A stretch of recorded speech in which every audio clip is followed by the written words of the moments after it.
Otsailaren 6an, herri galdeketa bat egitera goaz, Sagardotxearen etorkizuna erabakitzeko. Hain zuzen ere, zuen iritzia garrantzitsua iruditzen zaigulako. Epe erdi eta luzera, nolako Sagardoetxea nahi dugun, erabaki behar dugu. Norabidea erabaki behar dugu. Eta horretarako, astigartar guztion iritzia jaso nahi dugu.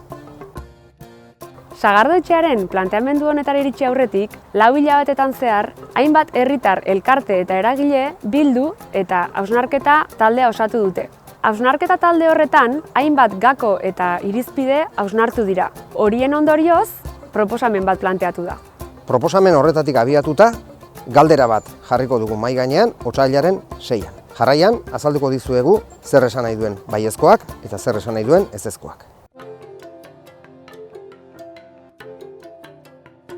Baiezkoa baldin bada, Sagardoetxearen proiektu berriak Astigarraga Sagardoaren kulturaren erdigunean jarriko luke eta gainditu egingo luke herri eta eskualde proiekzioa.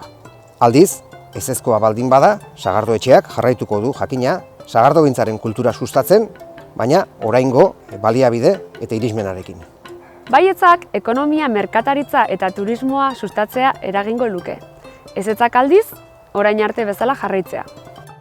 Baiezkoak esan nahi du, Sagardoetxearen proiektua landuko dela sagardogile eta sagarraren sektorearekin, beste administrazio publikoekin, herritarrekin eta eragileekin. Aldiz, ezezkoak esan nahi du, oraingo egiturarekin jarraituko dugula lanean herriko eragile, sagardogile eta udalarekin lankidetzan.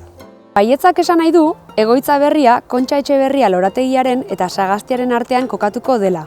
Egoitza hori lurpean egingo da hein handi batean, eta beraz, lorategiak herritarrentzako berdegune eta aisialdirako eremu izaten jarraituko du. Sagardoetxe berriak ez du kulturetxe zaharraren eraikina erabiliko. Aldiz, ezetzak esan nahi du, Sagardoetxeak kulturetxe zaharrean jarraituko duela eta dastaleku eta dendaren aurre fabrikatutako kaseta bertan mantenduko dela. Beharren arabera, litekeena da kulturetxe zaharreko espazioren bat Sagardoetxerako erabiltzea. Berdegunea eta lorategia bere horretan geratuko lirateke. Baiezkoak esan nahi du, Sagardoetxe berriaren finantzaketan Astigarragako udalak eta beste administrazioek parte hartuko dutela. Sagardoetxe berriaren proiektuak ez lituzke inola ere baldintzatuko eta ezerezean utziko bestelako udal inbertsio eta zerbitzuak. Aldiz, ezezkoak esan nahi du, finantzaketaren aldetik orain bezalatsu jarraituko dugula.